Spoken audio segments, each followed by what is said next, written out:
For March the 6th, 2015, we talk about Valve's GDC announcements, a whole bevy of older games, and we ask you which lost or ignored gaming gems you wish would come back. Welcome to the 96th level.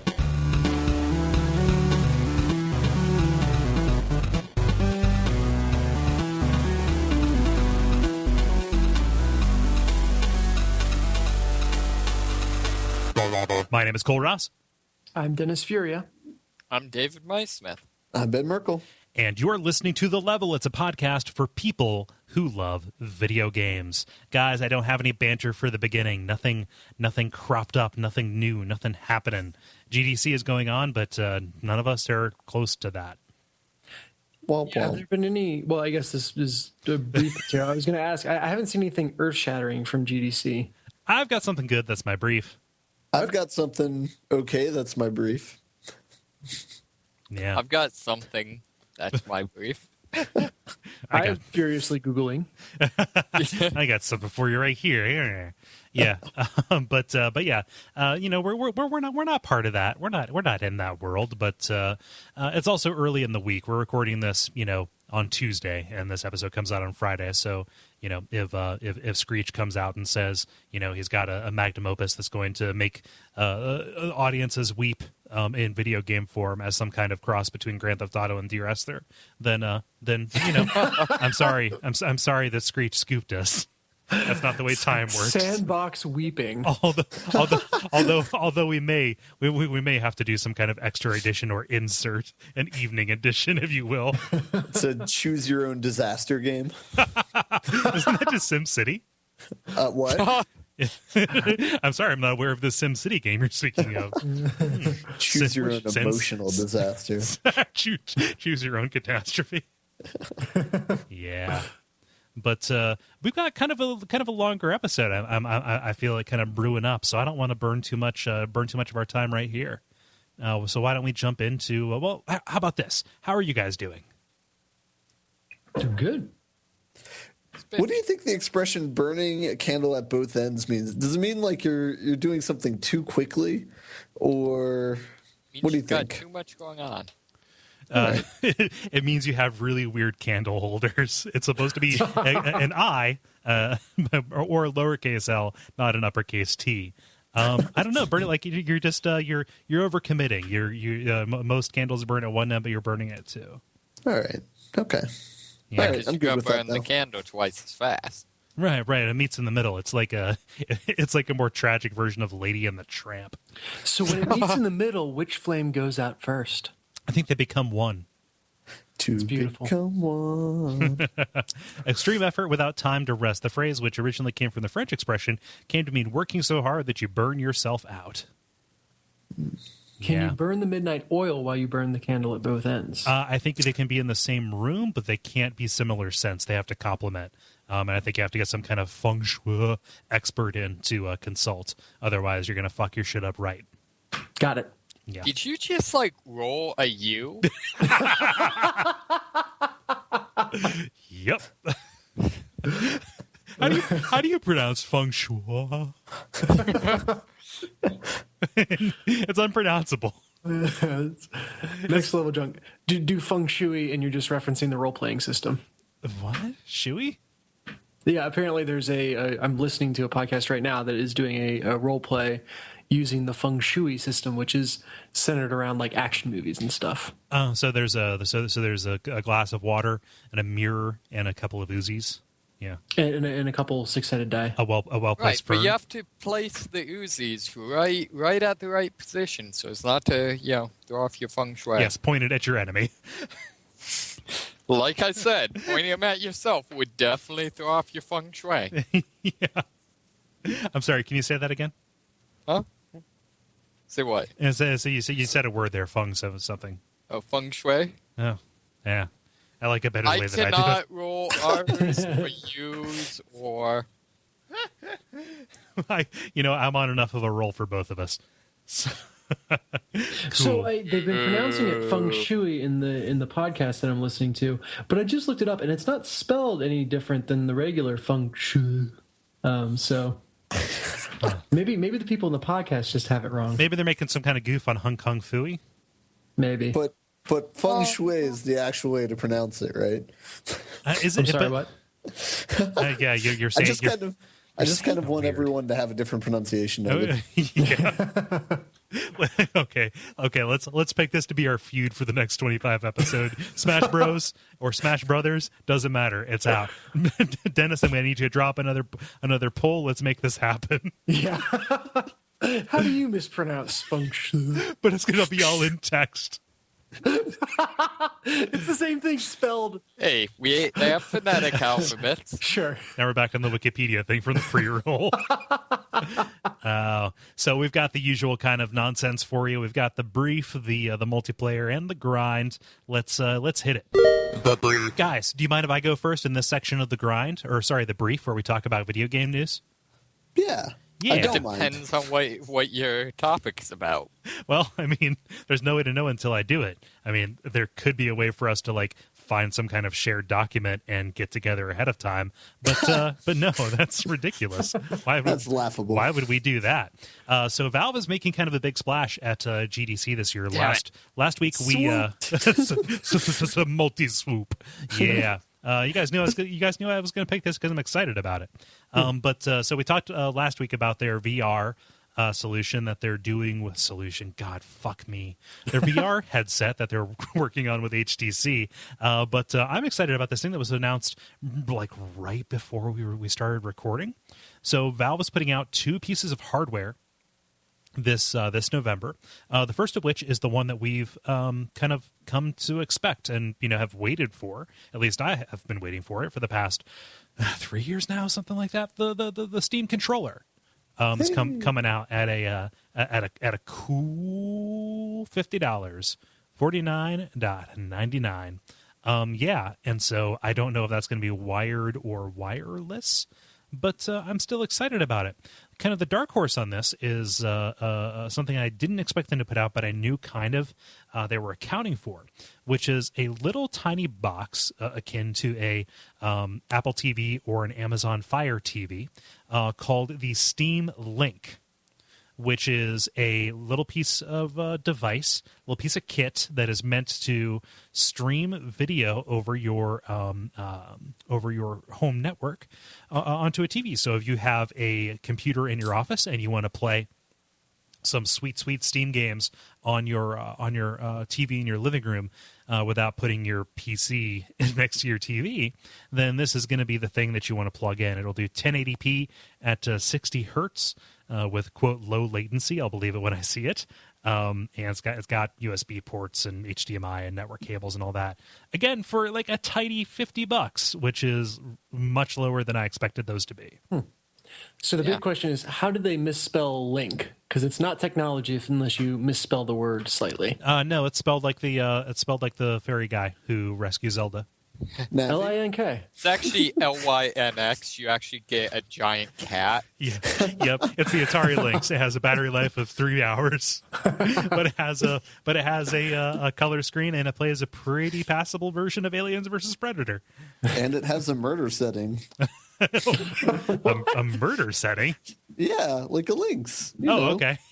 It'll eat a human. Yeah. Sorry, it's a localization thing. I called it hungry. It's hungry setting, unlike the Dreamcast, which has its thinking setting. So you're sure it's not like LYNNCKS? It's LIN.K. There it is. Easily confused with a song on an Aphex Twin album. Yes or no? No, it is actually a word. So yeah. I'm kind of jazzed about this. Like, I'm willing to throw $50 at something that may or may not work because Twice. What, Mom? Twice for the controller and the link. I don't know. Yeah. Maybe I'll see what the reviews shake down on. But I think this is this is a great idea. Right on. I feel like I need a Steam like anti-link, or like I need to reverse the polarity or something. If I could get something where I could have my PlayStation play over my computer, that would be awesome. Yeah, that. Yeah. And we talked about that last time. That seems like a very. I don't see the use case for that, because if you have it on a TV. However, I think what you might want is a PS Vita, David. Actually, now that I think about it. That because is rather possible. yeah, because that does that thing that you want, except it's not on your laptop, it's on a PlayStation. Now hold on, Cole. As the only Vita owner in the bunch, I think I should be the one to determine who really needs that technology. Well, Dennis A, I'm sorry to this is not a brief. I'm sorry to disappoint you, but I hope you have room on that boat for one more. Also, this is not a surprise because I said at the end of last episode when I should have been listening to you guys, I ordered a PS Vita because I got ants in my pants about buying something. So yeah, that is neither here nor there. But yeah, I think that functionality is within your reach, David, in a slightly modified form from what you're asking for. Yeah, kind of along with this, they've said that their official Steam machine is going to be coming out. They're developing it in conjunction with Alienware and Falcon Northwest, and that it's going to be priced starting at around where the consoles are right now, except with higher performance out the gate. So, yeah, that seems legit. Yeah. So I don't know. I mean, there's nothing. This is Valve, so there's nothing saying they're going to deliver this at the time when they say they're going to, which it's worked for them in the past. So well. They typically don't say when they're going to deliver something until they're ready to deliver it. True. Yeah, good point there. You have successfully jumped in front of an unnecessary burn on a company that I like. We're delivering it tomorrow. Yeah, I don't know. I think this is kind of cool. I would like to, mostly for fan noise, to be entirely honest. I would like to get that computer out of the living room and into like a closet or something. But I'm very sensitive to fan noise, you guys. Couldn't you just buy longer cables? I've already got a pretty long cable in that. Really? Yeah. And the fan noise is bad enough that you can't put it far enough away? Huh. Yeah, I guess. It's not rational. I mean, at least it's not the bugs anymore. The bugs inside the walls singing terrible songs that grate on my skin. So yeah, that's my intervention. Who else has a story? I can kind of piggyback to maybe secondary swoop if David still had something to talk about Valve. Yes. I was going to talk a little bit more about the headset they were going to release with HTC. Tag team. Here you go. Take the rock, man. Take the rock. Yeah. What is this? So it's basically what their answer to the Oculus is. Okay, good. Go on. It's it's a VR headset. They're going to call it Vive. Take it or leave it, whatever. Vive? VYV? Yeah, it's like Vine or like Valve, but just combine them. Whatever. But they're releasing dev kits this spring, and it should be out later this year. And one of the things that was interesting that they talked about with releasing it, though, is uses outside of video games. One of the things that they're talking about is basically like attending concerts virtually or like going on vacations virtually using a headset like that. I don't know how the vacations thing would work, but concert seems like a kind of cool idea. Yeah, I can see that, or just kind of creating these experiences to like, tour a condo or whatever. Like there is a good use for that outside of, I mean, basically anything that you previously would have used QuickTime 360 for. Yeah. Mm-hmm. Yeah, I know the university is trying to set up a thing with the Oculus Rift to basically let people like tour the university and kind of get an idea of like its layout and things like that. So all, like 6 people who will actually be able to do that will be able to do that? Yeah, I'm not sure if it's like they're going to have one and so you can like come and to their office and The second they'll you get be into like, here, let me show you where you need to actually be. the second you get into the university zip code, like an unmarked van comes up, they black bag you, and then you wake up in a dark room with an Oculus, so that way you don't spoil the impression of the campus by actually setting foot on it. Exactly. That also works because UC's campus is laid out like a video game level anyway. Yeah, pretty much. A lot of jumping you got to do there. Yep. There's a lot of verticality. Yeah. Is it just me, or are the trails across McMicken intentionally bad just to buffer loading? Guys, people don't outright speak out when we get hyper local like that. I think it's a little bit of color. I think it's a little bit of a little bit of our shared past and history coming through. But I want to keep a tight, heavy lid on that. No, that's fine. We can talk about what it is. That was a good joke. It was like Metroid Prime, except with a quad. That's exactly how I would describe UC. Yeah. So it's also pretty cool. Like along with those kind of non-gaming uses, did you see them talking about how they want to make it not a stationary kind of thing? Like they're designing it with kind of walking around in mind. Wait, so they're designing it with running into walls in mind? Yeah, they're designing it so their tech demo is the intro to the Dick Van Dyke Show. And as you walk around, you just see how many ottomans you can trip over. It comes with 2 free ambulance ride vouchers. Oh man, Nick and Night Slam for the win. No, there's real ambulance rides or Oculus ambulances. There's no real doctor. You're going to bleed out. It's going to heal very poorly. You're going to walk with a limp. And then you become someone else's surgeon simulator. You know what? I scratch your back. You operate on my leg. Coming spring 2015. Yeah. Vive. Do we have a pin on that pronunciation? We'll put it up to the crowds. Okay, we have 2 questions: function or Vive/Vive, or Vivi, the beloved black mage from Final Fantasy IX. Yep. Let's see here, Dennis. Yeah, that's clearly the only connection you could make with Vivi. Yep.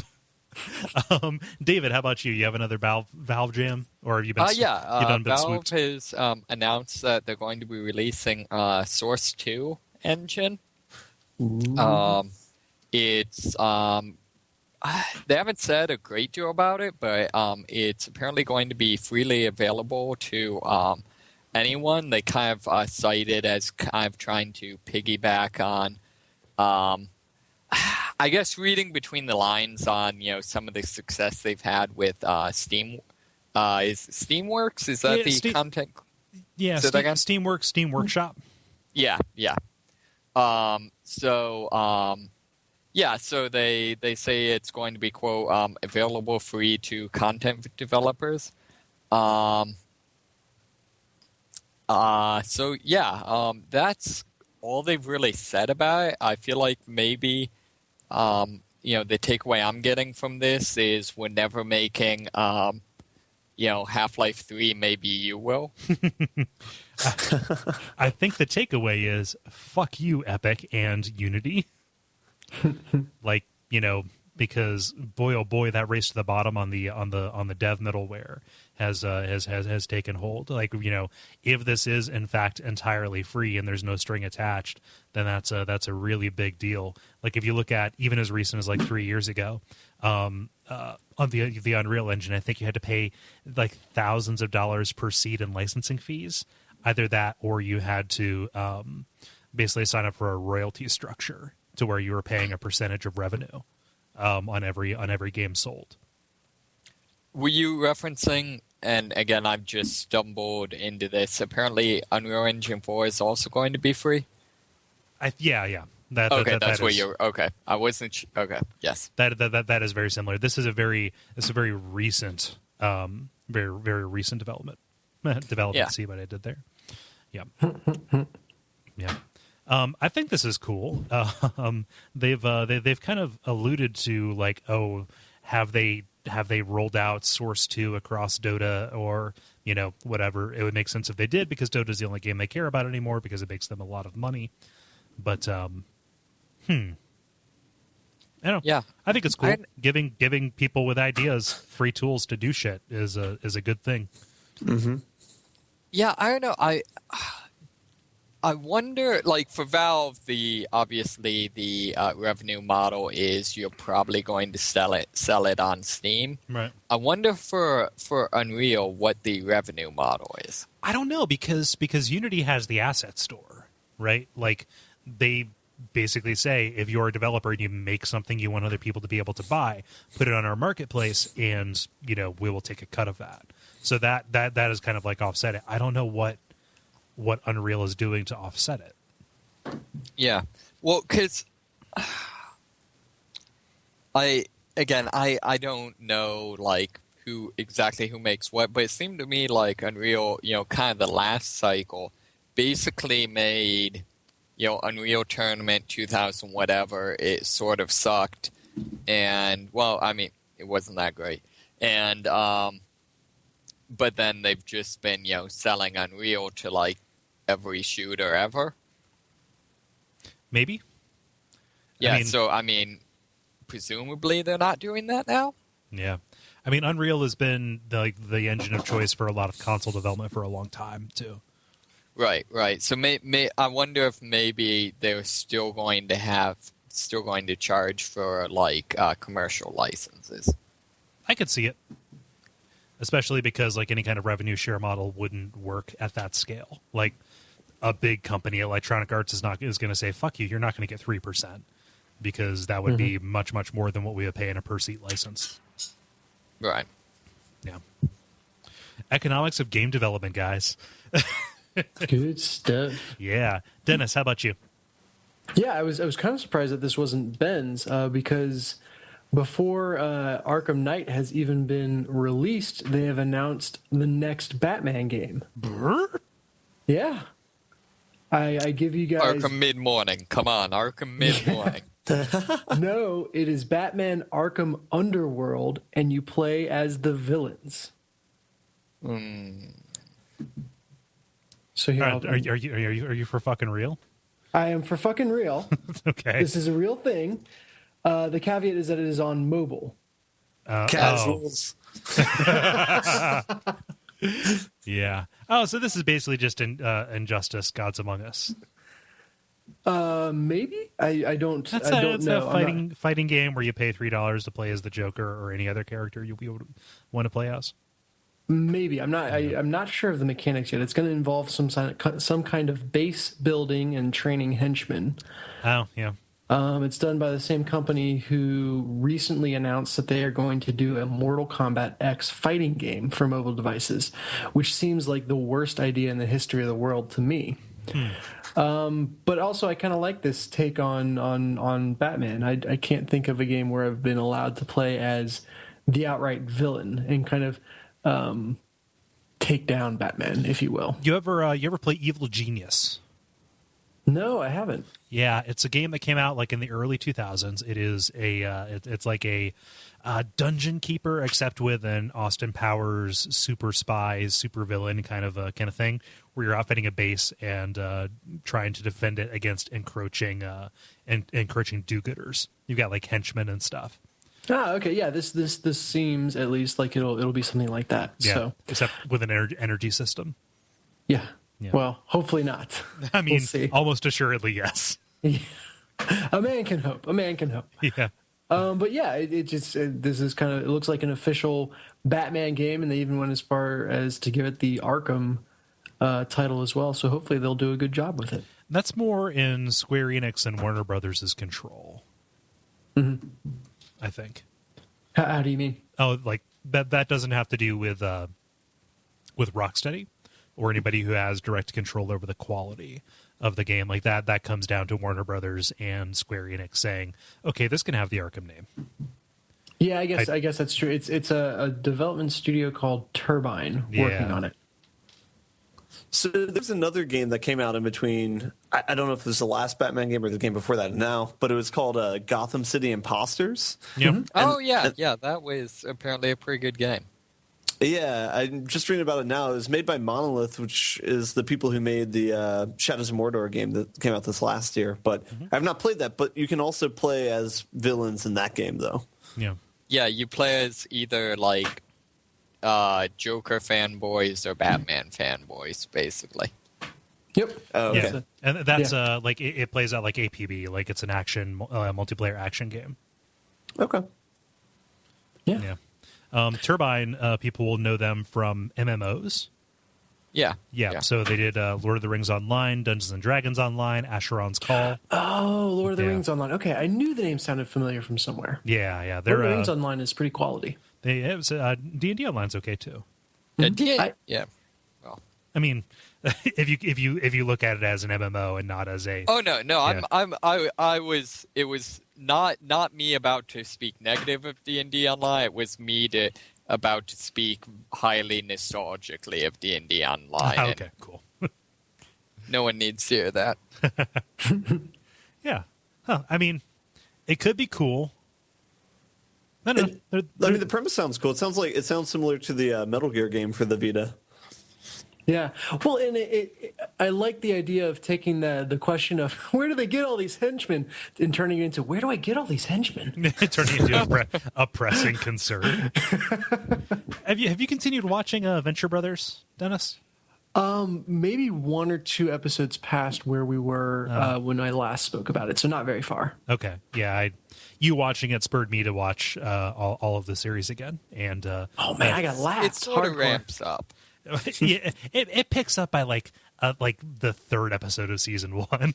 It's the highly magical guy who he's renting out space in his Dr. complex. Ortius. Yes, I think that might have been the most recent one that we watched. Yeah, which I quite enjoyed. And his daughter Triana. Yeah, that is a really good exploration of that particular stripe of comic book supervillainy. Yeah, yeah. I can't speak highly enough of it. It's good stuff. Cool. That sounds like a brief, you guys. Mm-hmm. Multiplayer. Now it is time for the multiplayer, where we read aloud a question and you, like our faithful fans, answer it. Dennis, what is the question that we put forth? We put forth a question about lost treasures in gaming. So what games are really good or innovative or just otherwise worthwhile, but have been largely forgotten by history? Yeah, so just stuff that disappeared off the face of the earth. And in case it doesn't come up in the responses, you chose an image from Power Stone. Yeah, I was kind of I guessed what David's response would be. Yes. So you swooped him. It's the Swoopcast, you guys. I visually swooped him. Visual swoop. Yeah, so I will pick us up here with Earl Sherwood. Great name, Earl. Thank you. Thank you so much for being our fan. Writing in saying, some of my favorite games growing up were the Lost Vikings games, specifically the Lost Vikings 2. They were puzzle platformers where you switch between different characters with different skills to solve puzzles, collect items, and finish each level. Recently, the Trine series has adopted this mechanic, but I think until Trine came out, the Lost Vikings were the first games to do it. Maybe someone can correct me on that. These games were really fun to play and had a great sense of humor, but I feel like other than the characters popping up once in a while in current Blizzard games, nobody really talks about them. Have you played them? Am I wrong about them being forgotten? I remember a while back. This would have been like pre World of Warcraft. Blizzard re-released a whole bunch of their games, including Lost Vikings. I played a little bit of it, but no, I don't know. I didn't really get far enough into it to really see the mechanics. But I've never heard of it. Yeah, it's one of those things that pops up whenever as a joke whenever Blizzard says, "Oh, we're about to announce something new." This is a Blizzard, like a Blizzard franchise, and so instead of being the next WoW entry or expansion, people say yes. So it's going to be Lost Vikings 3, Hope Springs Eternal. Yeah, I've never played them. They look pretty fun. Yeah, I mean, I played. Yeah, they were like 2D platformers. So I'm just going to pretty much repeat what he said. Yeah, they seem pretty cool. Yeah. But yeah, I know recently I saw a blurb about them being in a Blizzard game and got all excited, but then turns out they're going to be in wherever Blizzard's like crossover cash grab game is they're making. Oh, Heroes of the Storm. Yeah. Is that like a Defenders of the Tree or whatever Yes, that it's MOBA. It's Defenders of the Tree. It is their Dota clone. Okay. Yeah, it's their MOBA, massively online tree. Yeah, yeah. I mean, I can't speak to this in particular since I have no other place to talk about this. I'm just going to throw this in here. The notion of being able to switch characters in a platformer brought up the Tiny Toons game for Game Boy.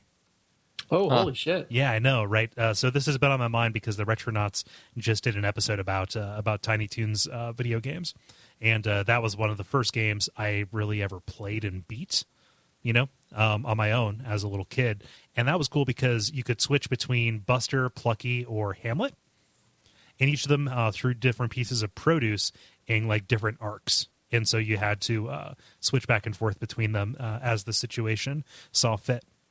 There was also the Teenage Mutant Ninja Turtles game for the NES, where each of them had their own weapons, but none of those were multiplayer, which I think was the specific hook that people are really like reminiscent about Lost Vikings, or nostalgic about Lost Vikings for.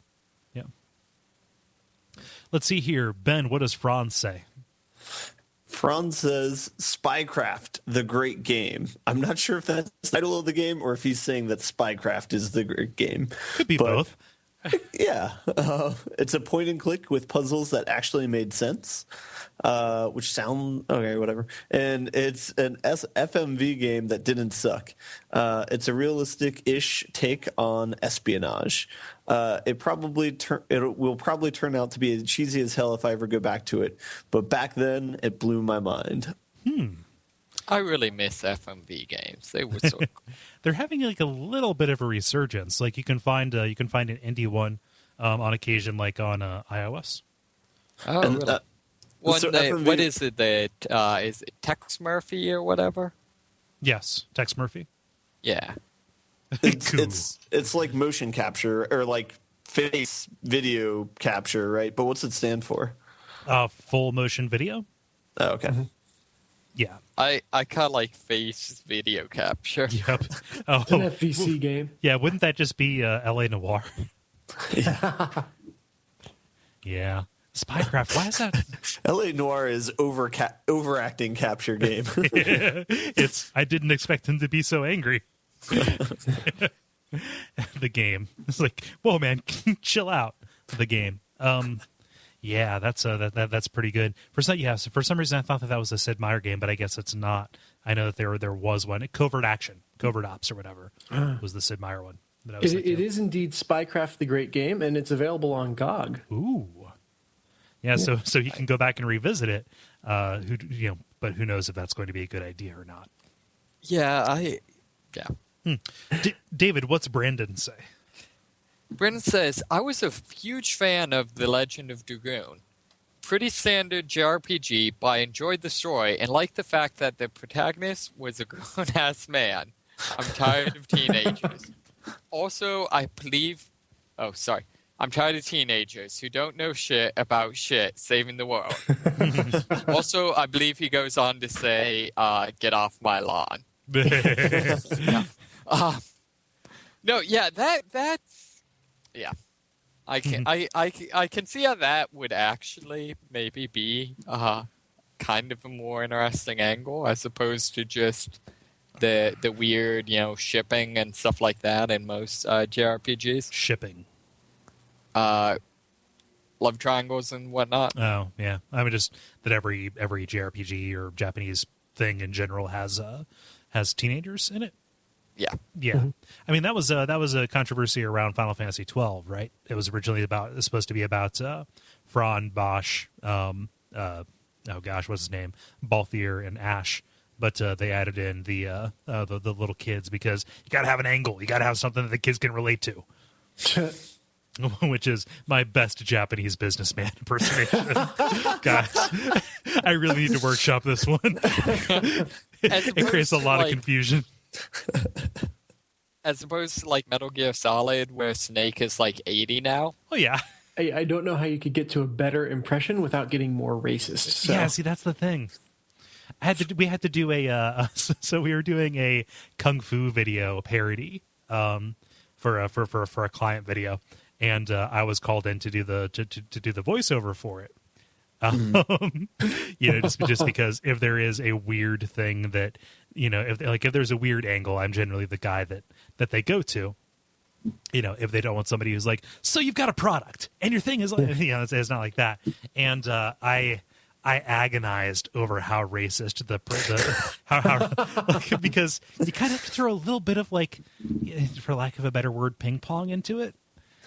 And I feel like you could do the, like, there were, like, literally 3 guys who did all the voices for all the dubbed kung fu movies. Mm-hmm. I feel like you could just do one of theirs.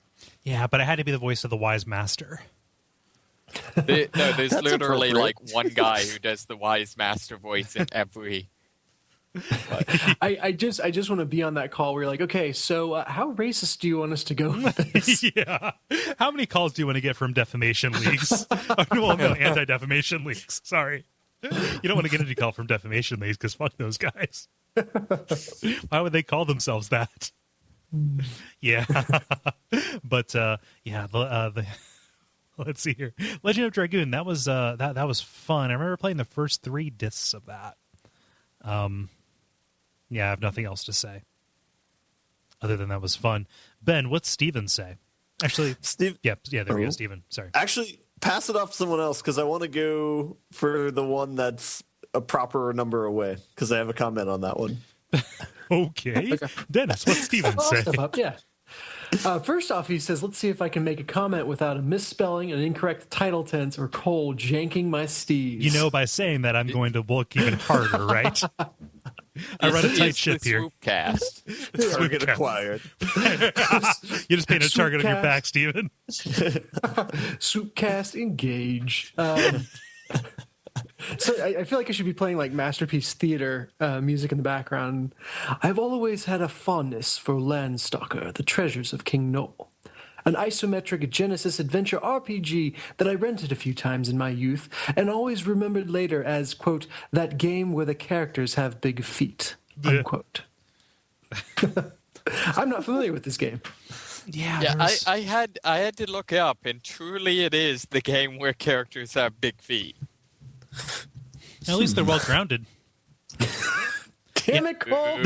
What? Yeah, they do look kind of like walking teeth a little bit. Oh, this game looks really fun. I like this. It's cute. Any game that has this screenshot, which is an elfin hero talking to a chicken. Yes. The text box just says cock. I'm fucking serious. That is a thing. I will put it in the robot so you don't think I'm just being crass. That is wonderful.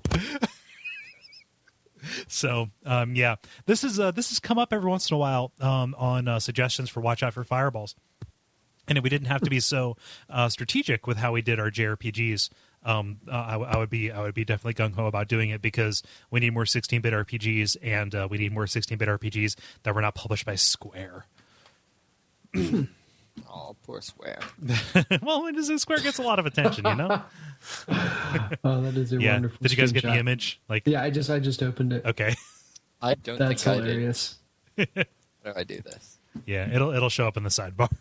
But yeah, Landstalker. I'll pop it into an emulator and see how it treats us.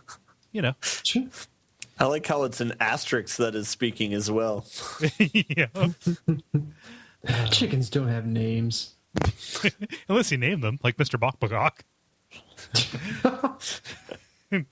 That's a perfectly good chicken name. Oh my god, I found Landstalker has the original, what is it, the woodpecker, weasel riding a woodpecker shot.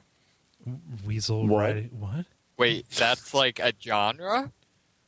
Didn't you, the thing that's lighting up the internet now with, there's apparently like a Yeah, I saw weasel. that. Yeah, that's Yeah. So, but then this photo showed up. Now, this is horrible podcasting. I apologize, everyone. You're just making me have to put this in the notes. That really angers me. I'm sorry. It's not even that good, but I'm really selling it here. It's just a dude riding a bird. Yeah, but it's green. Man, those feet are huge. Like those feet are longer than his legs are long. Yeah, that's it's true. a condition. Can you be sensitive, please? Yeah, it's called clownitis. Maybe it's one of those things where they wanted the player to know what square he's occupying on the map, so they're like, all right, give him big feet. Yeah. So let's see here. David Patrico writes in saying, Monster Rancher. I spent entire summers playing the various Monster Rancher games, and I'm sad to see them not making anything new. The last console version, Evo, was by far the weakest in the console series, and the 2010 DS version was okay, but the handheld versions were never as expansive due to system limitations. I'll always remember Monster Hunter as that, not Monster Hunter, Monster Rancher as that game on the PlayStation where you put your CDs in to generate monsters. You could do that? Yeah. Oh, that's really freaking cool. So it would take like an audio fingerprint of the first track and then use that as like a randomizer to give you new dudes.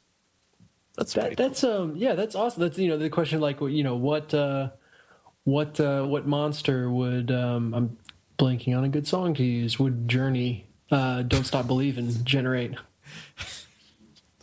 I don't know. like a drunkard at a karaoke bar. I don't know. Truly the worst monster. Yes, a real shitty monster. That's the least interesting Pokemon. Yeah. So I guess then presumably the reason this is the lost treasure is because CDs died out. Maybe, but they continued it well after they were running CD-based media, right? Like that worked on the PlayStation because you could pop the top open while the game was still running and just pop a new disc in, and it would be fine. Whereas like most current consoles will do something crazy if you eject a disc, like it'll reset or whatever. Yeah. Yeah. Or they do something crazier if you pop the top off, like break. Yeah. You try and pry it open to find its turtle gold. Yeah. Let's see here, Ben. What's Jacob say? All right. Jacob says, Resident Evil 4 was one of my favorite survivor horror games of all time. I know it's not that old, but I don't hear that much buzz about it anymore. Not really any big Resident Evil fandoms out there, are there? I would stay up night after night, listening closely for any sounds, curled up in my room in the dark. The only thing I didn't like about it was when I yelled from the occasional jump scare. I would wake up my sister in the next room. My parents never liked that. Yeah, no. I was just talking about this game last night, actually, with one of my friends. We were talking about, like, what is a game that can match that has come out in recent time. And there are some, but it's a solid game. Mm-hmm. Yeah, like, so they adopted the action, like the action play, but they kept a little bit of the spookiness, at least until the last third of it. And they very quickly, in the next two games, abandoned the spooky. Yeah. And that's where it all went downhill. Resident Evil 6 is so great. Oh, I like Resident Evil 6 a lot, but it is very tenuously tied to like the things that I really enjoy about Resident Evil as a whole. It's spookless. It's no longer a survival horror game. It is now a, I don't know, zombie boxing simulator. Well, Azuba. No, I just saw Zombie Boxing Simulator on Steam Greenlight, so. Yeah. Well, this is actually a pretty good opportunity to slide this in here. We're doing another poll for Watch Out for Fireballs. Ooh. Yeah. We're using this to determine what we're going to play for our spring survival horror game. Yeah. So do you want to hear the four possibilities? Sure. Yeah. So we're going to choose between Amnesia: The Dark Descent, Fatal Frame 2, Okay. Resident Evil 4, or Silent Hill 3. I wonder which one Kole wants to play. That would mean I'd have to return Silent Hill 3 to Kole. Yeah, assuming that's the one I want to play. Who knows? I can't express any favorites because I don't want to put a thumb on the scale. Yeah, but don't worry, Ben. Don't worry, Dennis. I've got the HD one on PS3, so you're fine. Of course. Yes. Yeah. The game is drunk friend proof for Kole. Yeah. Well, no, he can just come over. It's like on a shelf. It's even alphabetized by system, so you can actually just go to the PS3 and go to S. It's right there next to I was Silent saying Hill the fact Downpour. that you had a backup. Oh, yeah. I guess it's not too drunk friend proof. Yeah, though. it's not too party proof. Single It's only point fun of if they steal failure. the same one again. I'm just going to take something else. Yeah. So you can go to the Patreon page and check that out. That is running until midnight on March the 13th. So a week from when you're hearing this, right? Mm-hmm. Yeah. Looking forward to that. So I'm gonna come back from that message break, and I'm going to ask David, can you read what Chad says? Sure. He says, I may have mentioned this before, but the couch co-op aspect of the Army of Two games has, so far as I know, never been replicated. It's not necessarily forgotten to history, as it's not old, but its unremarkable storyline, egregious violence, and broisms will surely bury it for eternity. The best comparison I can think of is Portal 2's co-op system, a walled garden scenario, if that makes any sense. I don't know like that I said, it does. I agree with them. I think in particular the second one, it's more choices are just so far over the line that I can't see it surviving to posterity. David and I had this conversation a little bit ago that Army of Two hit in this weird transition age where Twitch wasn't a thing yet, and so you couldn't really get what this game was like to play, because the like demo videos or whatever didn't do it justice. It really is something special when you're doing it couch co-op, and I've thought several times that would be a great game to go back and do a playthrough on Twitch, so people can see the kind of jewel that was. I totally agree with Chad on this one. I feel like what you need to know is that it has a dedicated fist bump button. Why not? I think the better question is why. Yeah. So the way Chad wrote this, it looked like he was talking about bro sims. Which I'm not gonna make any jokes about that. I'm just going to let that hang there for a second and fill in your own jokes. Pack. Yeah. Sims bro down. Yeah.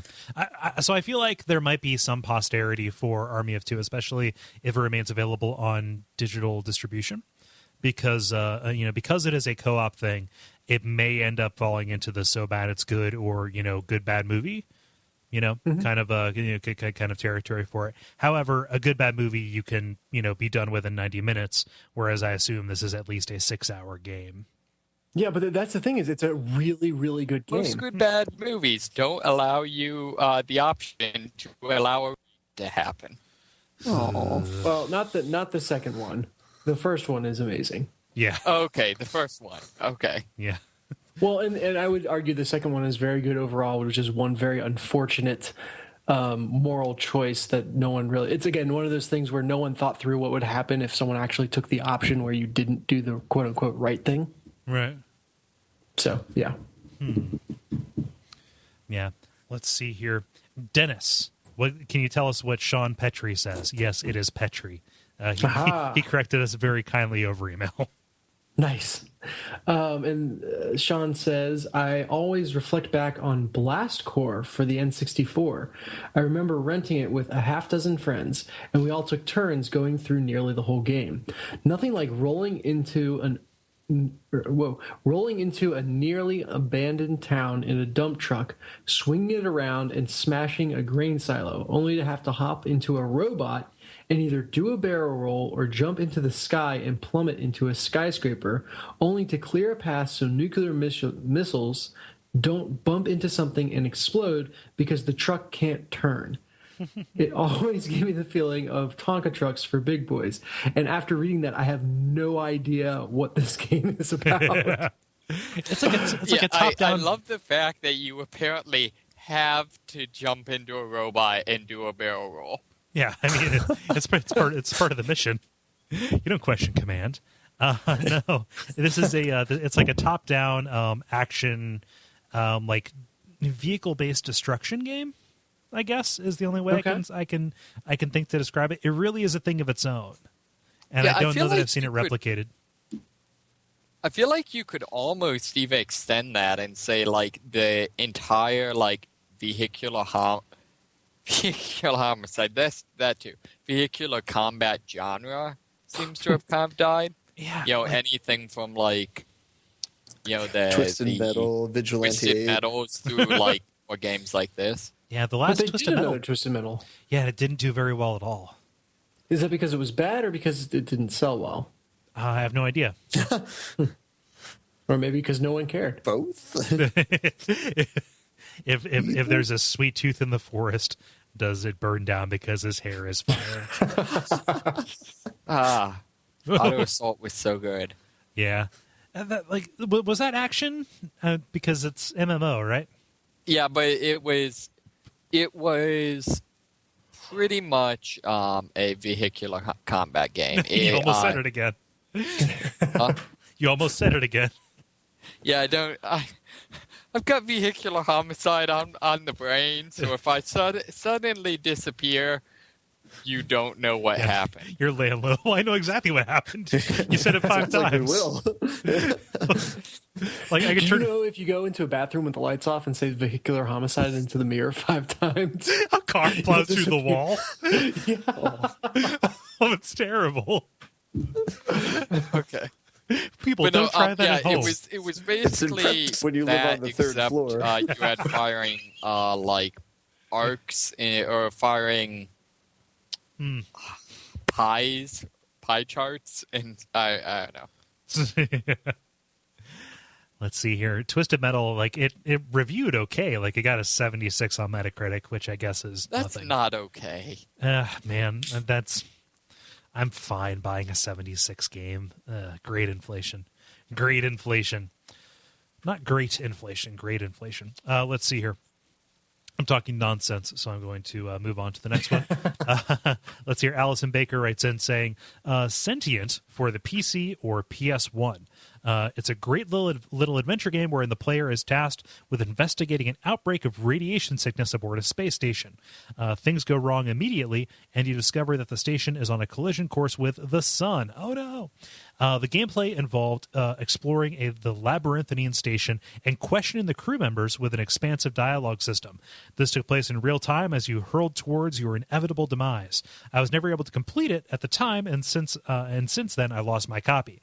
I need to check eBay. That sounds fucking great. Yeah.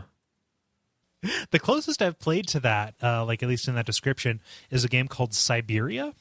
Now, it's not spelled like the region in Russia, because that is an actual adventure game, which is pretty good. The Siberia that I'm talking about is spelled Syberia, Syberia. And it had a very similar setup. You could die on the first screen by accidentally walking into a man-sized fan. Oh gosh. Yep. It was real bad. That might be good haptic suffering material, actually. I may put my thumb on the scale to get that in there. We don't do that. But yeah, this sounds really good. I'm very curious. I wonder if that's a GOG.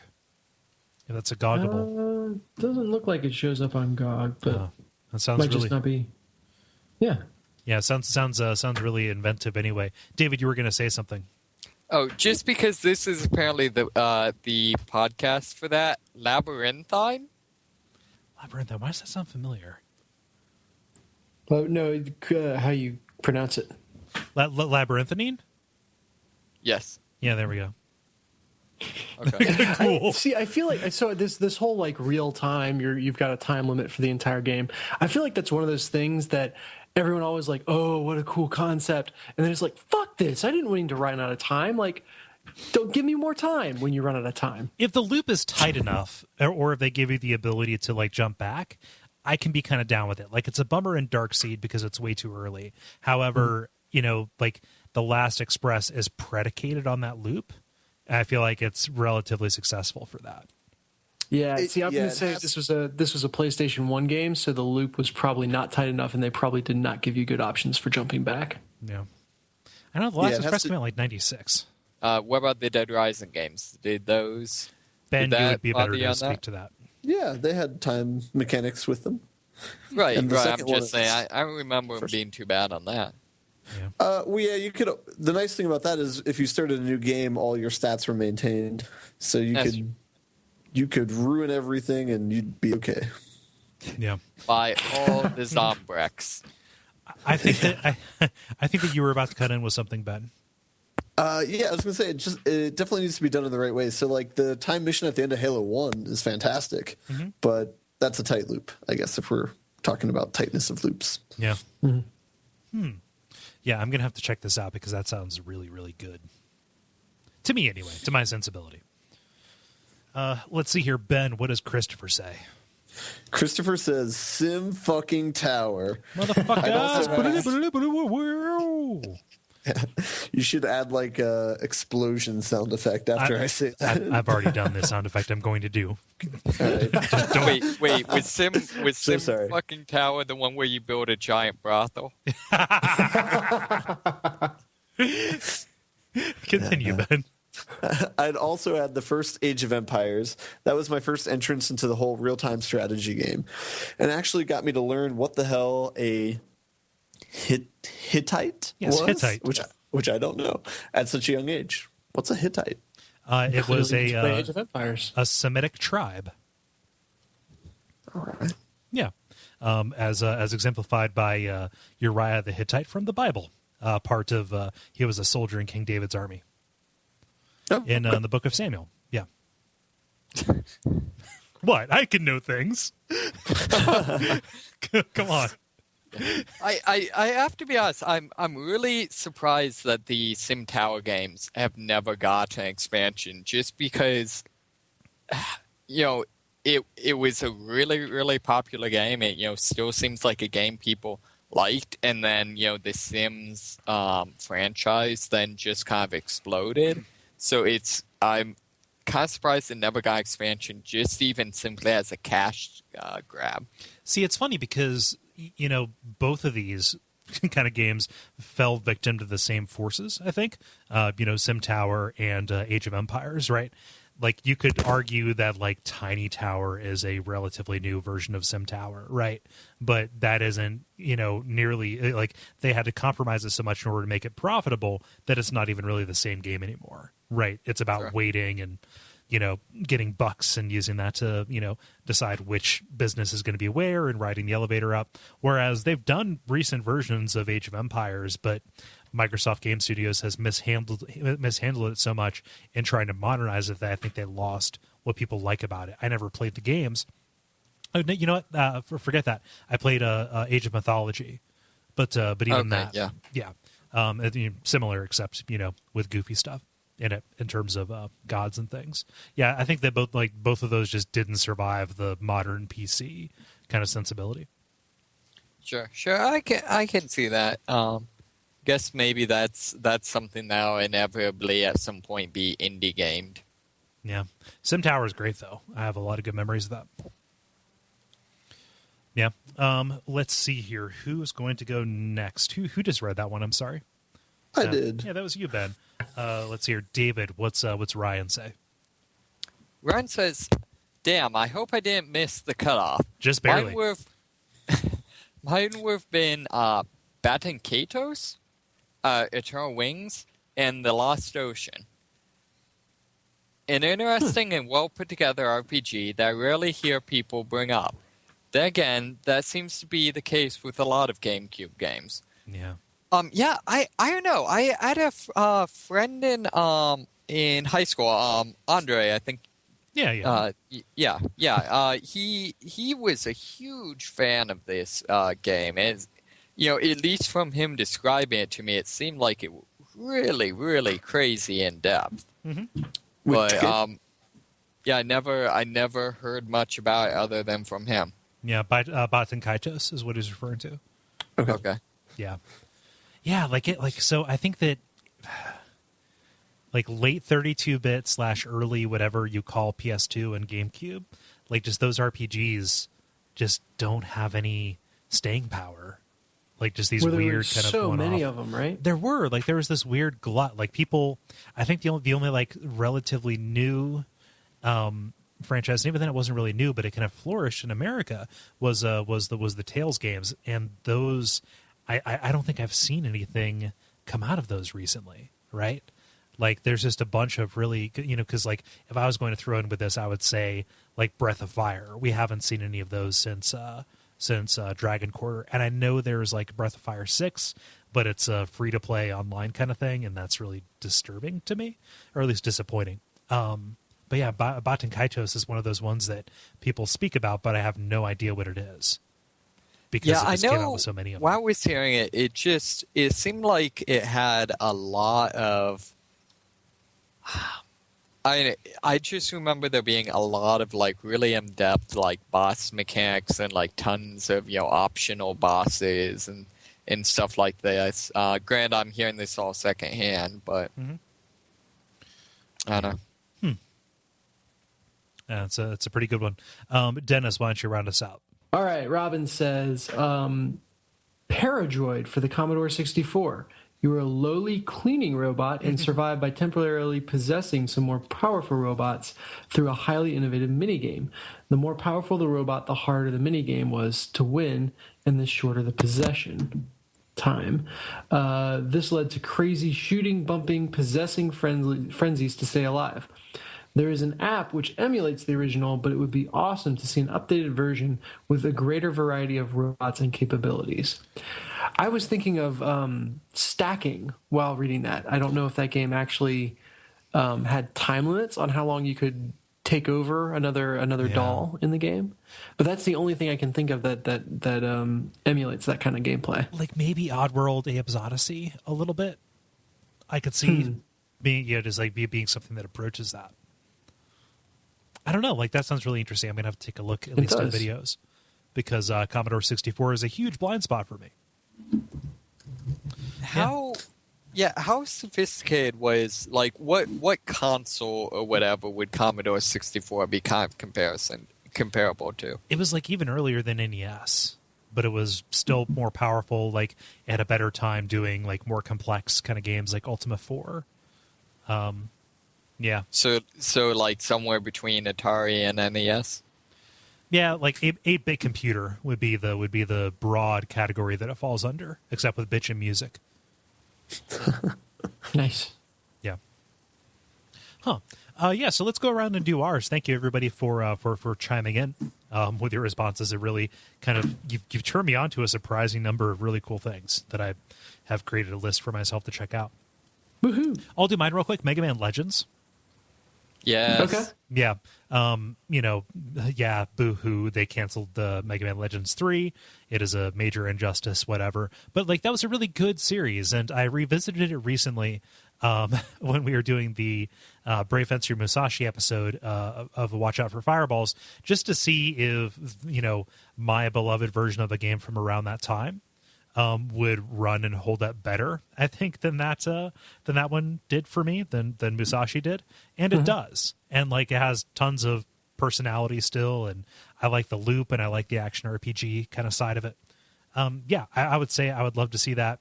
If not, get a full sequel, at least be adapted into a form that can be played and appreciated more easily than just being lucky enough to own a physical copy like I do. Yeah. Yeah. I'm not familiar with those games nearly well enough to comment, unfortunately. They're really good. Like they're behind. It's a weird early version of an over-the-shoulder shooter. Huh. Yeah, I just remember forward and back is forward and back, but then side to side on the control stick is turn in place. Yeah. But you had strafe on your shoulder, so you could actually, like, the key to victory was being able to circle strafe around your enemies. And it had like a really good lock on. Yeah, like in GoldenEye. Exactly. Let's see here, Ben. How about you? So I had a couple. I know I often mention Urban Chaos as being a really good game that no one really talks about. That's the first game by Rocksteady Studios, and I'll stand by that. That's a good game.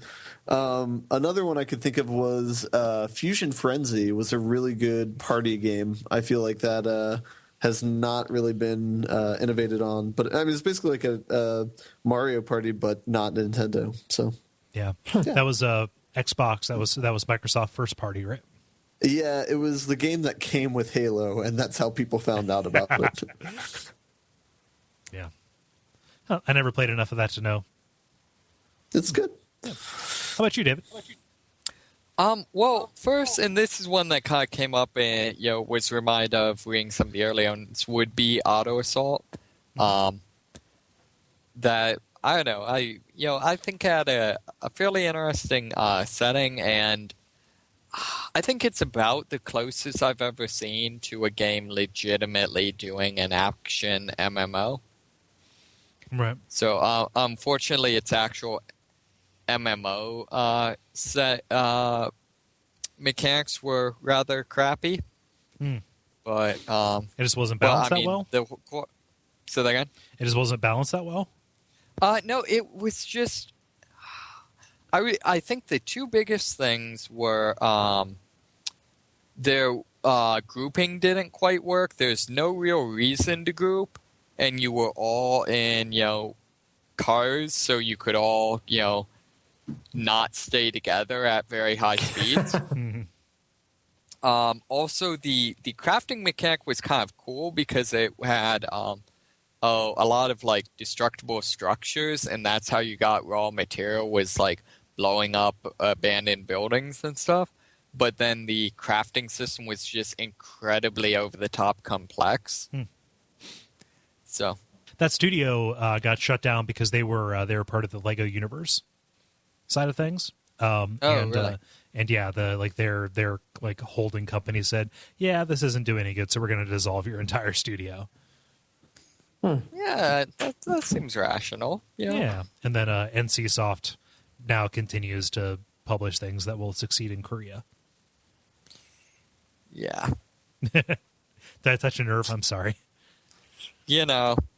City of Heroes also belongs on this list. Yeah. But oh, sure. No, I think my big one though would probably be Power Stones, as Dennis guessed.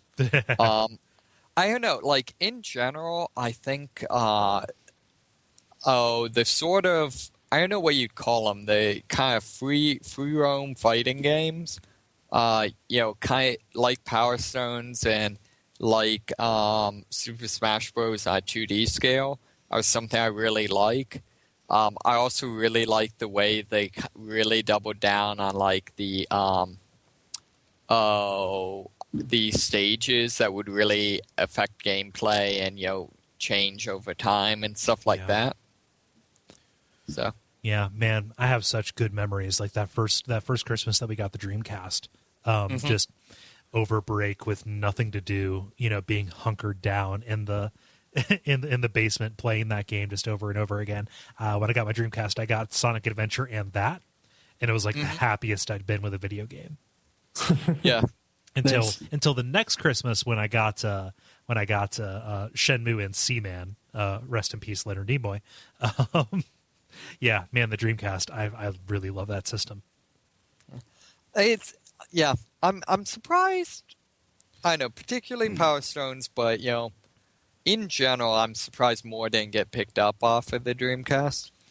Yeah, I mean, like they're big developers. Like Capcom did Power Stone. Like they're not fucking around. Like I'm kind of surprised that no Power Stone character made its way into like Marvel versus Capcom, even as like a third tier, kind of, just throwaway character or something. Right, like who was the guy that was like the Dragon Ball Z ripoff? Like Wu-Tang? Yeah, Wang Tang. Wang Tang. Yeah. Or Wong Tong. I'm not sure. Yeah. Oh, man, I have a lot of good memories of that. Dennis, why don't you round us out? Yeah, so the game that I had in mind when writing this, I realized actually just had a re-release, therefore invalidating my answer. But my answer would have been the Homeworld games. Oh, wow. Oh, yeah, which are the You couldn't 3D... have picked a more timely example, Dennis. Yeah. So those are. I think I only played the original one. Never got around to Homeworld 2, but just the 3D space RTS was something I'd never seen before, and just the feel of the game, from the setting to the visual style, was something really unique that I appreciated. So it's a really pretty game. It is an incredibly pretty game. Yeah. And just the way all the ships have kind of light trails that go behind them. So you watch these space battles unfold, and it's just, these lines drawn around each other. It is really, really cool. So I might have to get the remastered collection and just dip back into it. Yeah. But I knew that was a thing. I think I even used it as a brief at some point, and then just totally forgot about it. And have not been able to think of an alternate Lost Treasure style game. So that's like consider that a lost treasure found. Yes, it is an unearthed treasure. So that is something that was really rare, I think, in RTSs at that time, which was a slow-paced real-time strategy game. Like, it was really methodical, right? Am I wrong in that? I'm say more about what you're thinking when you say that. Like, it's not about actions per minute. It's more like you send something, you set something to go, and then things kind of slowly move their course. Yeah, it feels like it's happening in space over vast distances. Yeah, for both better and worse. Mm-hmm. I think it did. The one thing that was frustrating about it was it did have a bit of that XCOM effect where you could kind of screw yourself early on with decisions and then not realize that you were screwed until several more hours were invested. Was there persistent stuff that happened between missions, or? Yeah, it was kind of your home base or your mothership, I guess it was called. Maybe it wasn't. I don't know. Yeah. But your mothership could take damage, and if you just got in too tight a spot with your mothership, and how you managed those resources, there was just like no way you were going to survive battles later on. Right. I only ever played the demo, so I may have a skewed perception of this. Yeah, but like you said, an incredibly pretty game, which looks like it's only been made prettier. Mm-hmm. But yeah, so that is my non-answer. I mean, it's an answer. Like, yeah, some of these have to have happy endings. Sure, yeah. It gives us hope for all the other ones that we've talked about. Yeah. So thank you, Dennis, for putting that question out, and thank you, listeners, for coming out in force. Again, I feel like we say it every week, but it is true every week. We are staggered by your turnout and your thoughtful responses. So if you would like to continue doing that or get into the get into the habit of doing it, we're on Facebook at facebook.com/The Level Podcast. Dennis puts those out on Tuesdays, most of the time in the afternoon, and you can see those there. Get right on the air. Yeah, I didn't call you out on it in the moment, Cole, but I think it was last week where you said essentially the same thing. I totally agree with the message, but what you said it as like we're constantly amazed at how thoughtful your responses are or something like that, but just said it in a way that it's like, man, I didn't think these guys were that smart.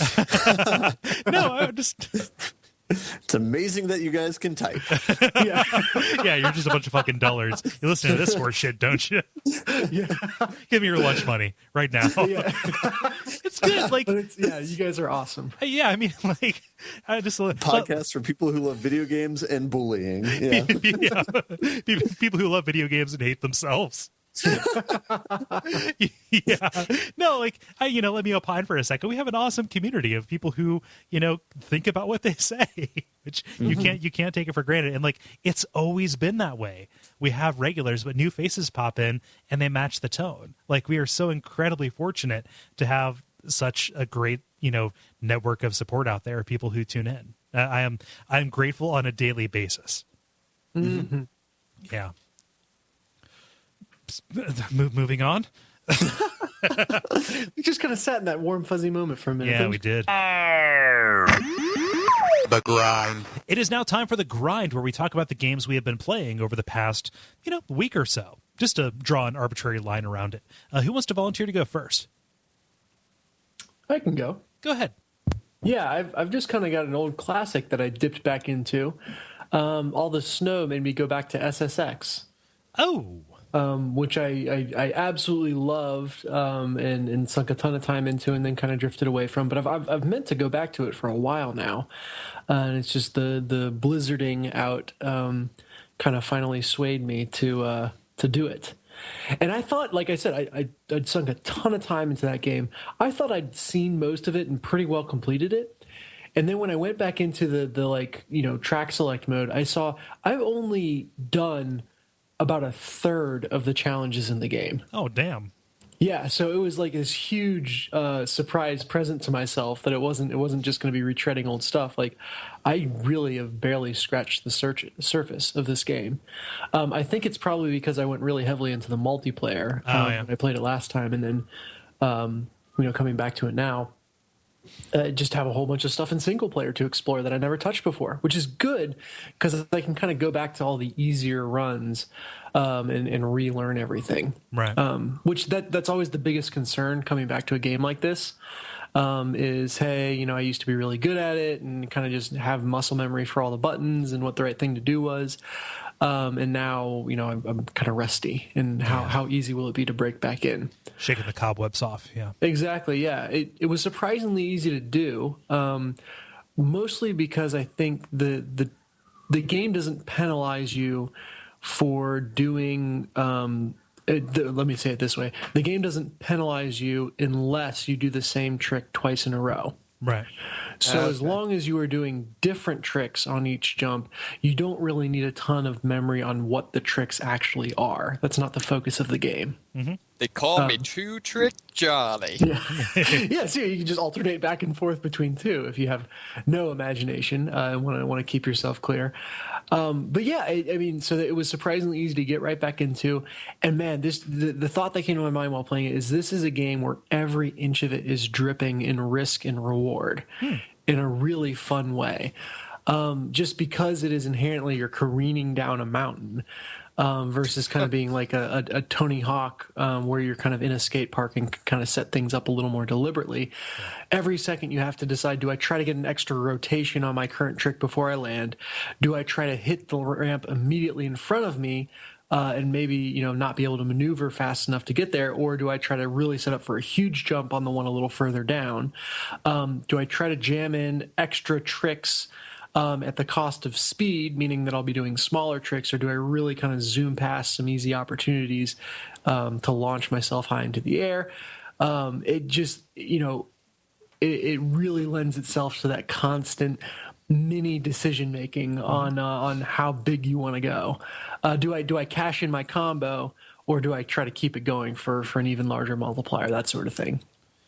Really, really cool stuff. I'm going to ask you to refresh me. Is this the SSX, just plain SSX that came out for the PS3, Xbox 360 in like 2008, 2009?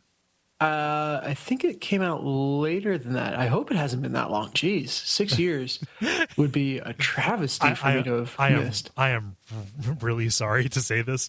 It was 2012. Sorry. Okay. 2012. Okay. Phew. Made me feel super old, Cole. Sorry. Sorry about that. No, yeah. So this is the re-release on then current gen consoles. So the reboot. The reboot, yeah, the reboot. And why they haven't had a second one come out yet, I don't know. I'm angry at them for that. I expect another one sometime soon.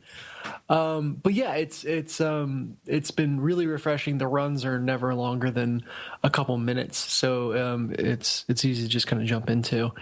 What else can I say? The one thing that's really confusing, it was confusing then, it continues to be confusing now, is why they have characters with different stats. Because there's one character that has more trick stats, and you're always going to choose him if you're doing a tricks run. And there's one character that has the highest speed stats, and you're always going to choose her if you're doing a speed run. And everyone else just kind of falls by the wayside, which really sucks. Because, you want to be able to play the character that you like the visual style of. Right. It's an extreme sports game. Style is a part of it. Yeah, exactly. So that's the one piece that just didn't make any sense to me. Yeah. I know it has more to do with the main single player campaign where you're trying to do dangerous descents and certain characters have specialties on like ice or, with wingsuits and stuff like that. But that's not what I'm focusing on this time. So it just feels like a miss. Yeah. Wait, wingsuit snowboarding? Yeah. Oh, yeah. This is a very cartoonish. Yeah. Have I mentioned that it is not at all realistic? Right. In real life, if you do a sick kickflip on your snowboard, You can do that, right? You can do a kickflip on a snowboard. You can do so much more than a kickflip. Yeah, you can spin it around. You can. That makes no fucking sense. That's not physically possible. No, better yet, you can do a rotation in one direction, stop, and then just start doing rotations in another direction. But every time you do that in real life, they don't just play the "It's Tricky" song. Yeah. Well, and that's the other thing. The game has a phenomenal soundtrack. Like, I love every single song on it. The only song you ever hear if you're playing well is Tricky. Yep. Which, it's a fine song. Not when it's played over and over and over. Yeah, I mean, it wears out its welcome. It's the opposite of whatever you call a reward for doing well. Like a disincentive? Yeah, there you go. Yeah, thank you. It's a disincentive for doing well. Which is kind of funny, if after you hear it enough times.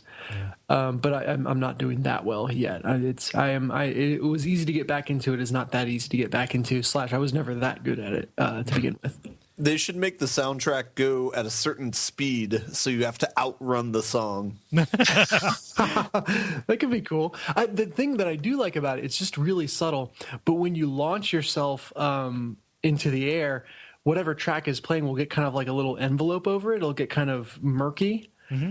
And then it'll snap back to regular volume when you land, which just creates this really cool kind of effect of it. The world is slowing down around you as you do this insane thing. Yeah. So it's got good use of music in a game. Good game overall. I have a lot of fun memories of those games, and they were held up by going back to it. Nice. Yeah. That's my one new thing. I really have not been playing much other than that. It's been a busy week. That is fine. Mm-hmm. That is acceptable. Kind of keep us going on the extreme sports tip. Oh yeah. Yeah, so I'm going to continue to contribute to this being the PSN free games cast, I suppose. So as we alluded last episode and this episode in the brief, I bought a PS Vita. It's really cool. I'm excited about the backward compatibility stuff, which is really nice. I like it as a piece of hardware, but I also like it because if I'm going to get free games from PSN, I'm going to have all of the systems where I get free games. God damn it. Yep. And so something came out today, I think. OlliOlli 2. Yeah, I haven't. Well, I clicked online to get it. I haven't downloaded it yet. Yep, you have accumulated it. Yes, yeah. I have Roomba'd it. I have video game Roomba'd it. Yep. So OlliOlli, I never played the first one, although I listened to the Comrade about it, and they speak very highly of it. Mm-hmm. It is a 2D side-scrolling skateboarding game, which sounds like a really cool concept, and is actually, if it's the first one's anything like the second one. It's very technical. It's kind of demanding of the timing for you. Like it does a lot with the stick. Like you hold down in order to charge your jump, and then you do like very quick movements with your stick in the air in order to pop a trick or so. Depending on what is mapped to what, and then you have to tap the X button in order to land it properly, or else you don't get the points. It is very much like what you described SSX as being like, because you are proceeding forward at kind of a fixed rate. You can speed it up and you can kind of slow it down, but you are going over a fixed course, as opposed to, again, the open kind of approach that Tony Hawk kind of has you take. And so it's about kind of identifying the lines, the lines that you can take in these stages in order to maximize your points, meet all of the challenges in a given stage, and not die as you go along. Because how do you choose different lines in a 2D game? Like take advantage of them. So like if you kind of know, and if you have the course memorized, or if you're able to respond quickly enough, which I can't, so I memorize. You just kind of take advantage of them. So you kind of know, all right, after this rail ends, there's going to be another one coming up here pretty soon. Or, like if you get on one rhythm with a certain one, you will not be in a position to jump to get to the next one, or, just stuff like that. Got it. It's forcing you to be just like a little bit more strategic with it. But it's definitely the first, game like this outside of Skate where I felt like it's asking me to rise to meet its level. Mm-hmm. Even for the basic stuff that it's asking me to do, like just forcing you to pay attention to when you're going to land in order to tap that button and, get a not sloppy landing, makes it into almost kind of like a rhythm game a little bit, because it has the, the closer you are to the ground when you tap the button, the more points you get and the better your landing is. Okay. Yeah.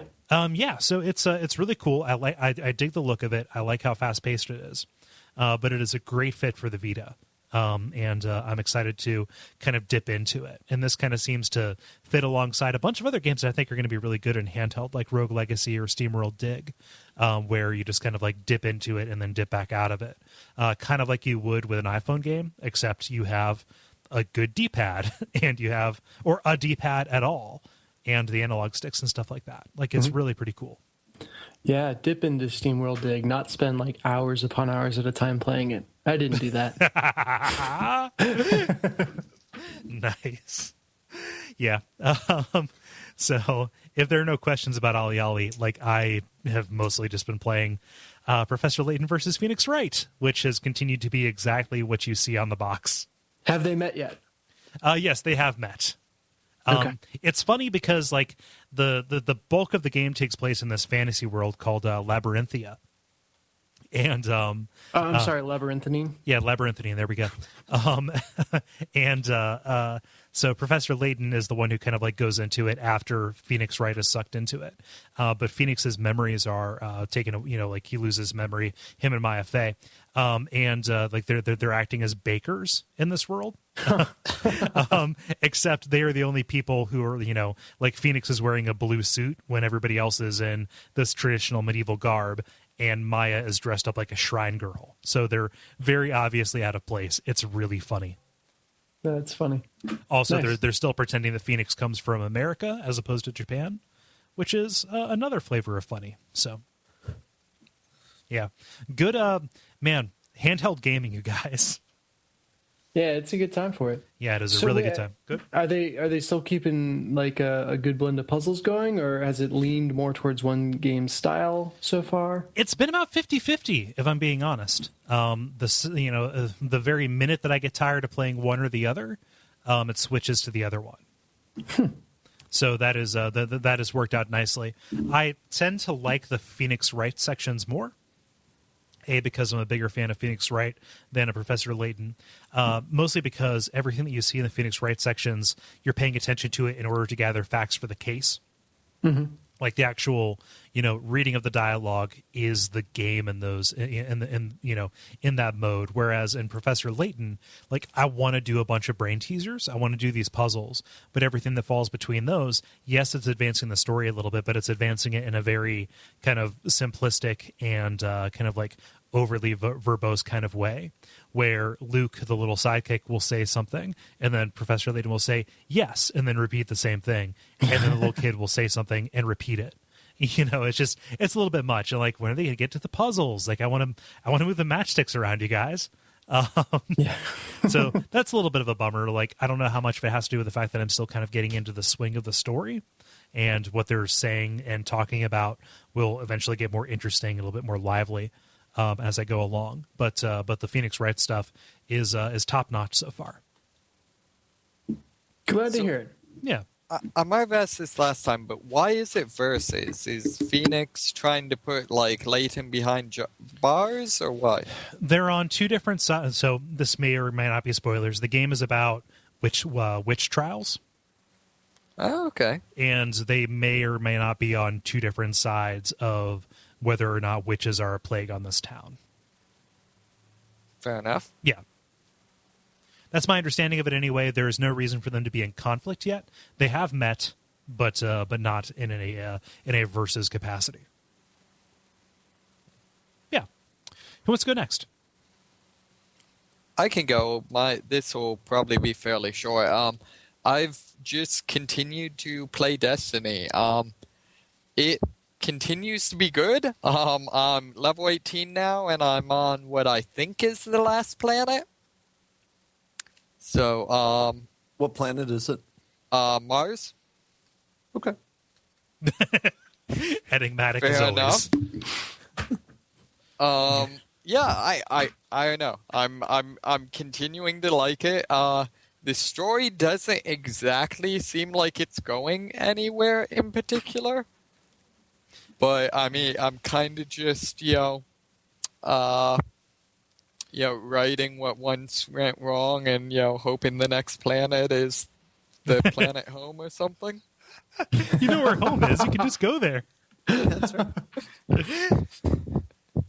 Yeah, that's nothing I've read has given any indication that it's going to get better in terms of story. I mean, I don't know. I'm a little bit. I'm holding out. I think it's set up a strong starting point to which I could see either the DLCs or probably Destiny 2 being good. Why are we so okay with saying this sets up a good sequel in video game stories? I feel because like I hear video that all game the stories generally suck. Yeah, I guess, but I feel like I hear that so often. I was okay when Mass Effect did it because it was one of the first games to do it. But yeah, I'm typically not okay with it.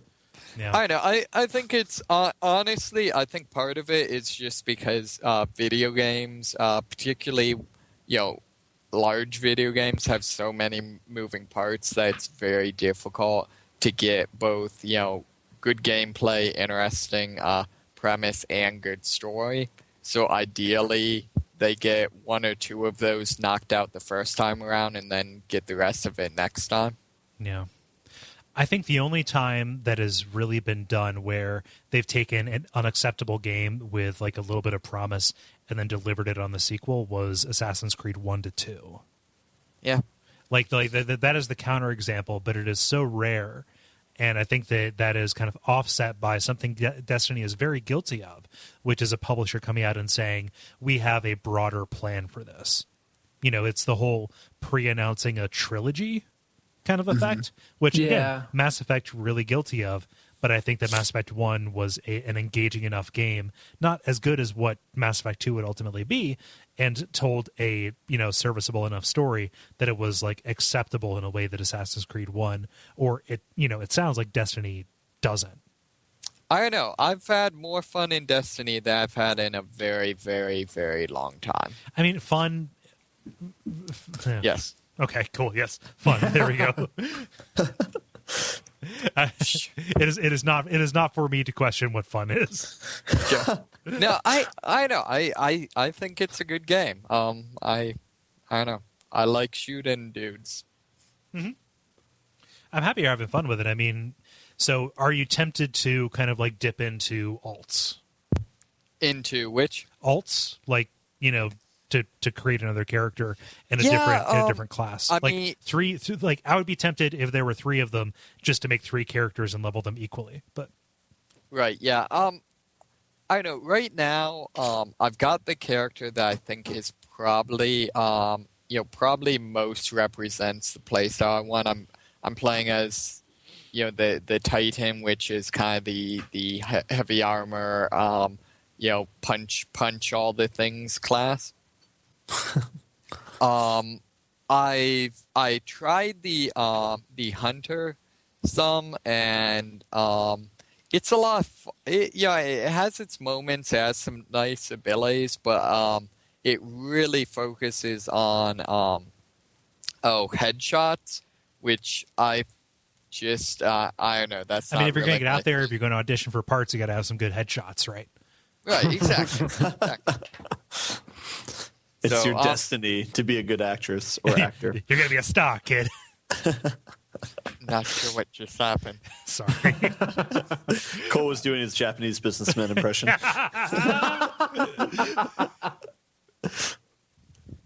Continue, David.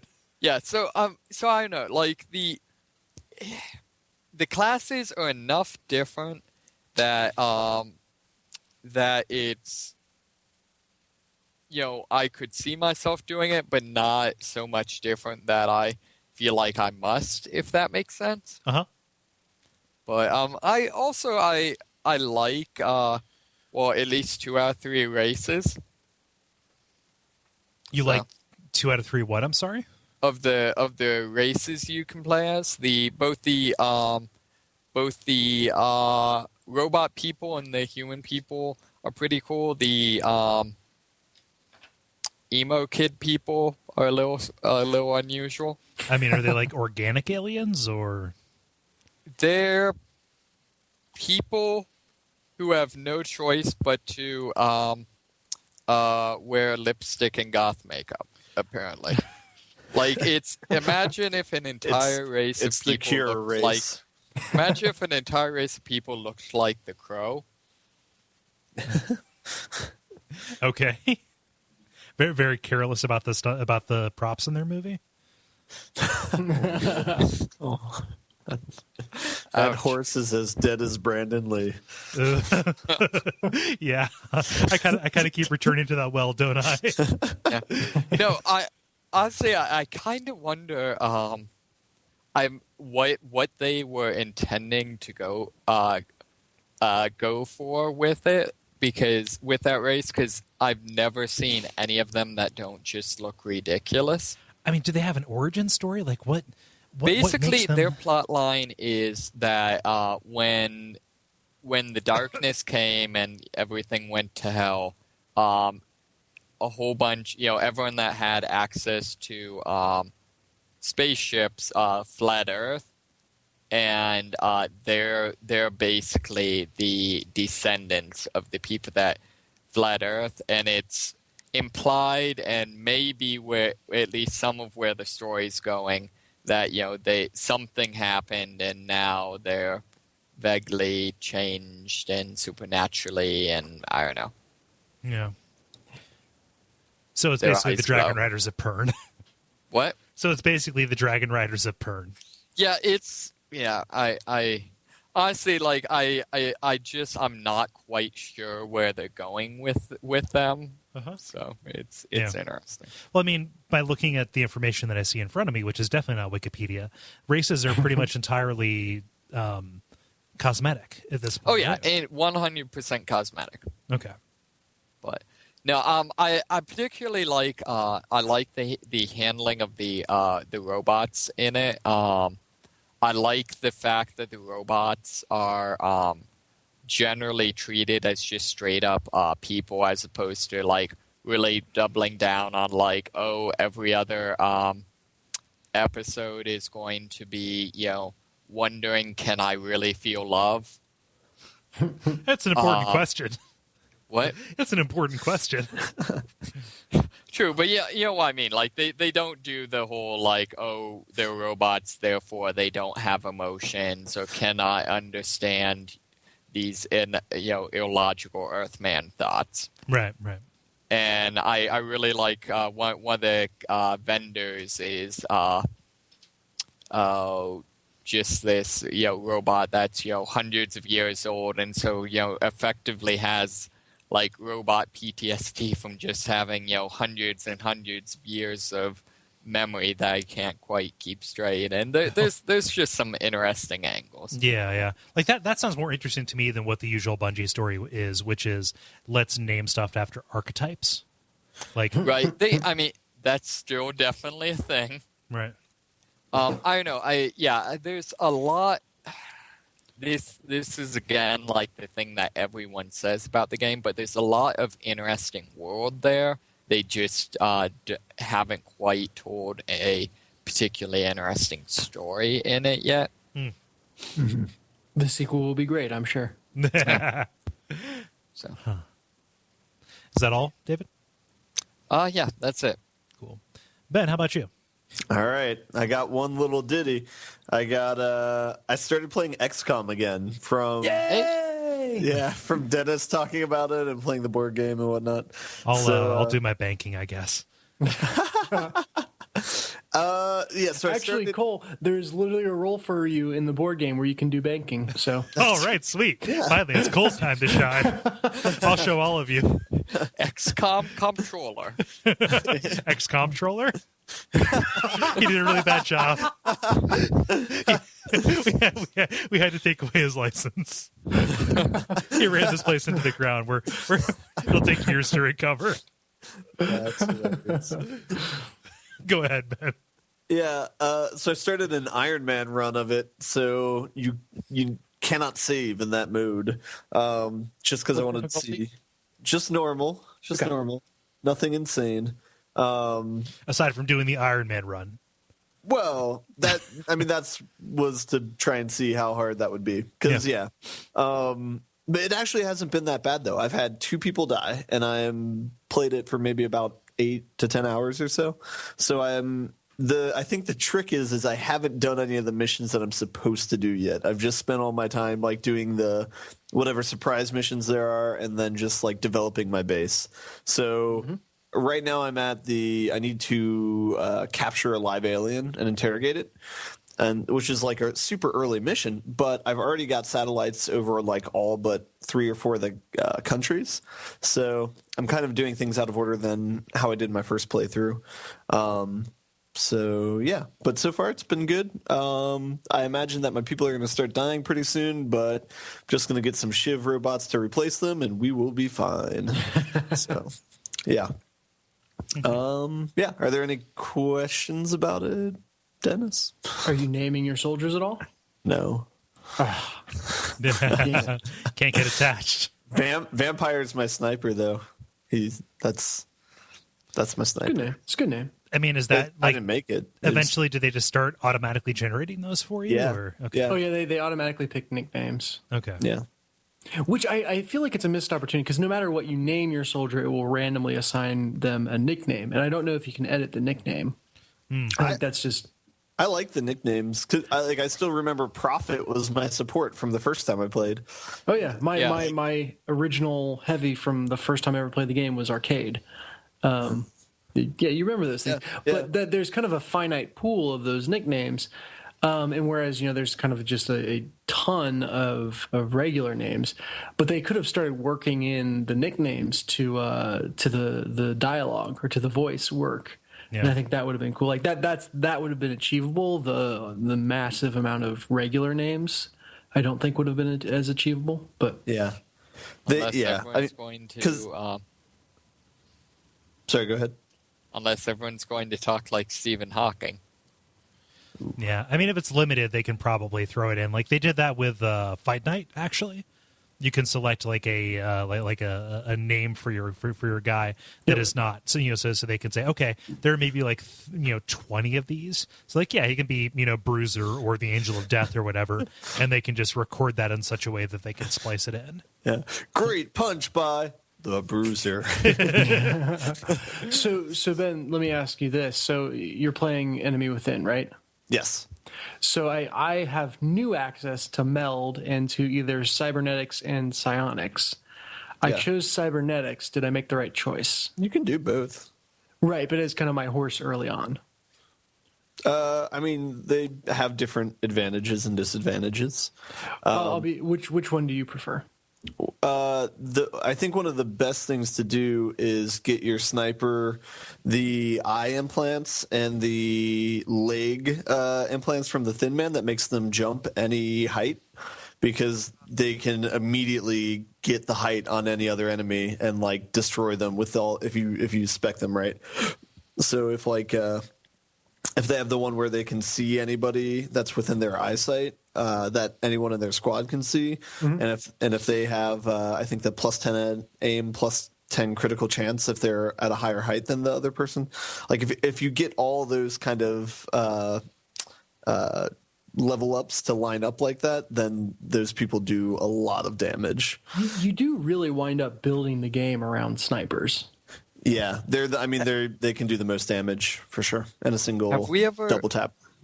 Have you ever tried to run just an old sniper team? Is that viable? You could try, I guess. It'd be really slow. You could only move like half of them at a time. You wouldn't get a lot of meld early on. No. You'd be kind of hunkered down in a corner. But yeah, you could do it. Well, and the mission that I'm currently playing, you have to get to the end of a train by a certain number of turns, and it's like you have to move your ass if you want to get there in time. So if you have a sniper that has that perk where they can see anybody that any of your other squad mates can see, you just park them at the back of the train, have them run to the front, and then they can pick people off as they spawn. Yep, that's what I've been trying to do, but not super duper succeeding at. Yeah. But yeah, it's what difficulty you're playing on right now? Classic. Oh Lord. So I'm getting brutalized pretty well. Yeah.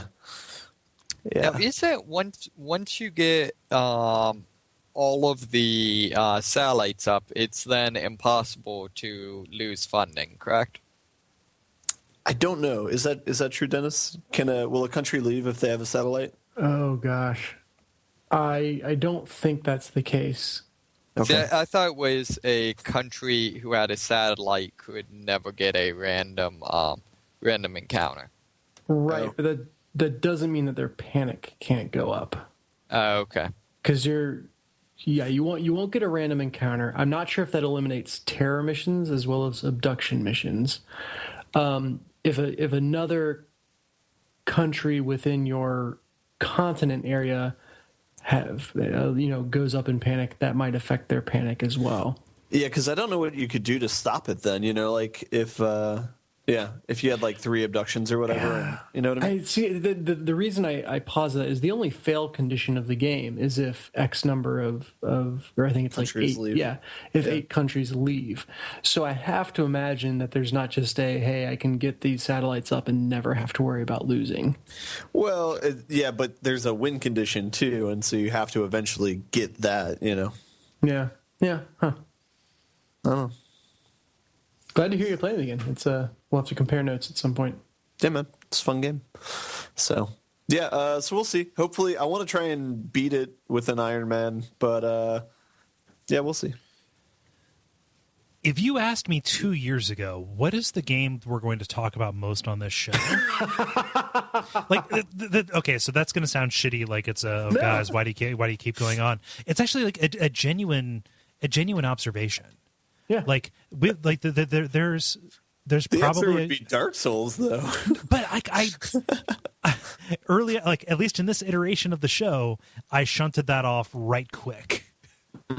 Which I'm not telling you guys go start an XCOM cast unless you want to. Like I'll help you if you want. Like it's cool Call that it Comcast. Yeah. Yeah. free and clear. No cease and now we desist. have to do it. Yeah, no. So I'm not saying like, hey, don't do this. I'm kind of quiet because I don't really have anything to add because I haven't played it. But like, it's just that we've gotten so much mileage out of this game. I feel the same way. Yeah. Huh. Yeah. I don't know. Like, there's a case to be made for this being the most covered game on the show, I think. Yeah, it would certainly come back around to it frequently. I know we talked a while back about doing a bonus level on it. I feel like that would allow us to kind of put it to bed. But yeah, good. That would require us to the rest of us to then actually try to beat it. Yeah, see, that's the thing. Like, I just got ahead on assignment play for in advance of Bloodborne. Like, I don't need to add any more on top of that. Like, I just need to like. Bloodborne looks so cool. I know, right? I just need to breathe free and clear for like a fucking second. No. Well, we do have to bring in Adrian that we interviewed, was a big fan of XCOM games. Oh, yeah. He said he'd come back on for that, and then we'll try to get someone from the developers. And we'll see. Yeah, we'll see. Yeah, so that is not me trying to quash any discussion of this game. I apologize. I apologize if that's how it's come across. But I was more marveling at this game being the phenomenon that it is. It lends itself to that really well. So, I still can't decide which is better between it and Civilization, though. I mean, I think that they're both solid games. So, Hey, they're both Firaxis. yeah. So. Yeah. Is that all? Yep. Man. That's it. Guys, I don't want to like peel back the curtain or anything, but we are finishing before midnight. Yeah. Cool. So let's button it up. let's. The credit. Thank you everybody for listening to this, the 96th episode of The Level. We are in the march to 100. We're still taking any thoughts that people might have on things we can do for the 100th episode. I'm still in the process of getting stuff over onto SoundCloud. So that is going to be something that when I pull the switch, you're going to see a bunch of episodes of the show in your feed again. I'm very sorry about that. There's nothing I can do to prevent that. But it will eventually be for the better. We can all, grow past it and heal. Other than that, there's the usual stuff, Tell your friends if you have any buddies who like video games and podcasts. Say, hey, we've got a show about things you love. And the usual iTunes ratings and reviews, and Facebook.com/The Level Podcast. Am I missing anything, guys? Don't think so. Cool. So until next time, I've been Kole Ross at Kole Ross on Twitter. I have been Dennis Furia at DFuria on Twitter. I've been David Moneysmith at Moneysmith777 on Twitter. And I've been Ben Merkel at Merkelizer on Twitter. Yeah. And until next time, Swoopcast Engage.